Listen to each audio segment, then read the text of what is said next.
End of the month. Mm. Yep. A week from now, things could be a little different. Mm-hmm. So I'd been telling Paul this kind of privately for weeks that there were going to be cuts in Xbox. And I actually thought it was going to be a little earlier, but here we are. Looks like Yeah, I it's mean, going it to be was going to be, right? I mean, yeah. they, the mistake they made, one mistake they made with the layoffs in May was that it happened the week right before Build, and there were a bunch of people who were going to be at Build from Microsoft who were laid off. It was, not a good look. So I don't know if they learned from that or just someone with some common sense said, hey, we're doing this Xbox game showcase. We're launching a major new Xbox platform. Maybe this isn't the right time to announce we're laying off half the people who work here or whatever.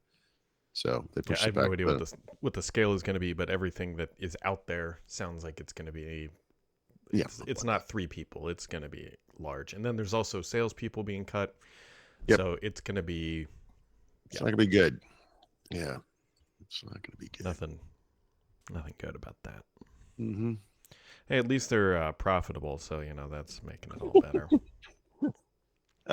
Well, they probably would be profitable if they didn't have a hardware business. I mean, maybe that's where they should be looking. I don't know.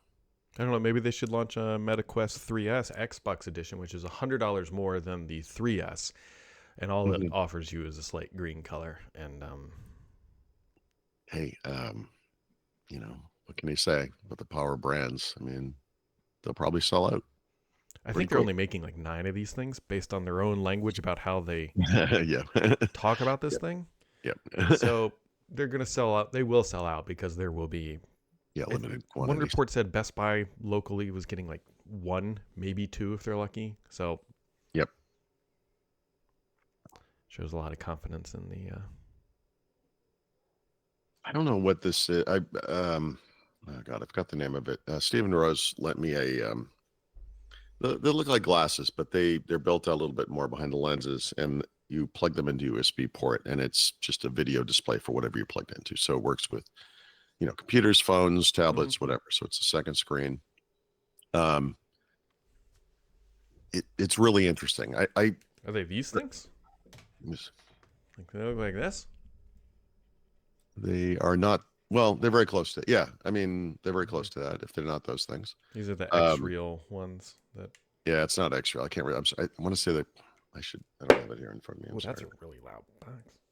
But it's interesting, and my eyes are such that, like, when I wear contacts, I have one that's programmed or whatever to be a little better for close, and the other one's for far. So you can adjust both sides so it kind of looks normal. I can't wear them with glasses, but it's really interesting. It'd be really good on a plane. But I played Call of Duty with this thing yesterday for the first time, and it kind of kills the frame rate. So I wasn't using a particularly powerful computer. I would probably try something a little better for that kind of thing. But actually, I would probably never do it again because, as you move your head, the screen moves. You know what I mean? And maybe you don't appreciate how much you move when you're playing a video game like that, but I move a lot. So, normally the screen is just like fixed and you're moving around like an idiot and it's not a problem. But this thing was like, woo, and it didn't give you the kind of queasy feeling of like VR did back in the day, probably still does. But it's also, look, compared to laptop, it looked like a 27 or bigger screen even, from the same rough distance. Really, that kind of stuff is interesting. Like Apple Vision Pro, I'm sure it's fantastic. I'm also sure it's $3,500. It looks like the alien facehugger. And, I want something a little more svelte than that or whatever. But I mean, I don't think this is the future, but it's a step, and it's it could be interesting in certain scenarios. Yeah. For me, the big one's a plane. You jammed in the back of economy. There's no way you can open your laptop all the way or whatever, but you can just put the screen up in front of you and type. It's not bad. The thing is if you can afford a $3,500 headset, maybe spring for premium. Well, no, I'm talking about the thing I'm using. I would never buy the Apple. There's no version of me like putting this giant Darth Vader helmet thing on my head.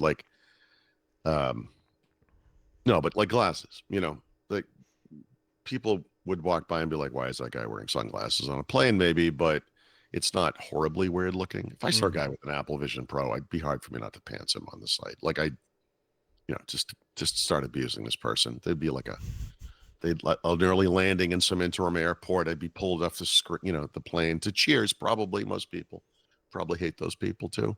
I don't know, but I've never witnessed it yet. But it's like a Cybertruck. They're elusive, and when you see one, you just make fun of it. Yeah, Apple Vision on the back of it, on any plane, on a plane.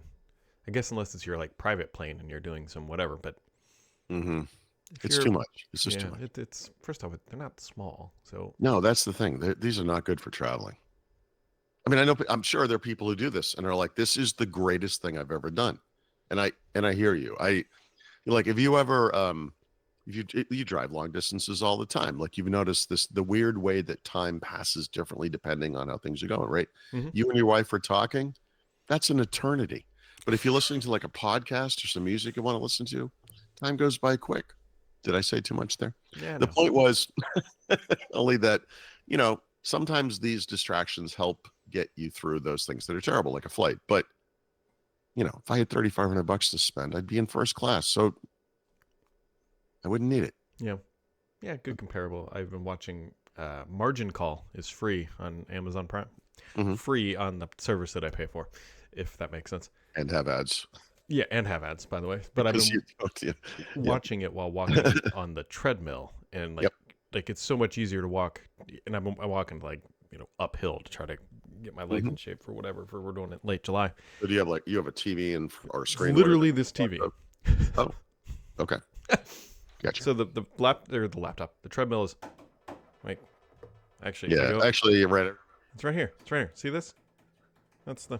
So you actually have to turn a little bit to the left. No, it's angled. I'm just kidding. Okay. So the treadmill is angled towards the TV. And anyway, I've been watching it, and like to walk 2 miles on an 8 incline is much easier when you're watching Margin Call than something you don't. Yeah, you just distract your brain a little bit, and then you get over the pain or whatever. Yeah. Yep. That's what I mean. I get it. It's just that these things are too expensive in the case of Apple, obviously. Even MetaQuest, MetaQuest is $300-$400, whatever. It's also, like a freaking helmet thing. Like I just, I think glasses are the first step toward, something that's a little more seamless. Yeah, we're getting there. They announced those new Oakley ones with Meta, but they're just cameras with a microphone, so that's less appealing. Yeah, like the thing you were showing and the thing I'm talking about are essentially, they're just treated as second screens, right? That's the point. It's just plugs in, whatever. That's an interesting idea. It's a good way to get this started. It's there probably are 3D experiences of some kind, but it's just about a 2D screen hanging in space. That appears to be big. Hopefully the resolution, whatever frame rate are all great, and whatever. I did successfully play Call of Duty. I mean, it was not great, but it wasn't like super laggy or terrible or unplayable or anything like that. It was fine. Well, I don't know.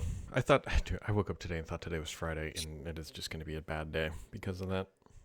This is how. So, my son visited a couple of weeks ago. Last night, or my daughter's now coming because she has a few days off from work or whatever. I'm like, great. And the way I learned this stuff is last night. I'm like, hey, you didn't put your phone out in the kid. Like I plugged my phone in, my wife's phone's not there, and she goes, yeah, I just I'm gonna leave my phone by the bed in case Kelly, gets up a little earlier than usual or whatever in the morning. And I'm like, oh yeah. I'm like, what time's she leaving? And she's like, around 7 a.m. I'm like, oh great. And I'm like, what time did she get here? And thinking like noon, She's like, I don't know, 4 or 5 p.m. I'm like, wait, what? And I'm like, she driving? She's like, yeah. And I'm like, this is like the stuff that happens when I'm not involved in decisions. I'm like, what are you talking? Like, I know she likes to drive, but like stupid, get on a plane, be an hour in the air. Doesn't make any sense. So it gets stupider though, because she's also bringing the cats. So she's going to be here for a long weekend in a car for like 8 hours on either end of this thing, and is going to drive in the car with 2 cats that frankly, I don't think are up to this drive. I'm like 16 years old. I don't know what it's the. Don't you have friends or someone who could watch the cat? They just put food out or something.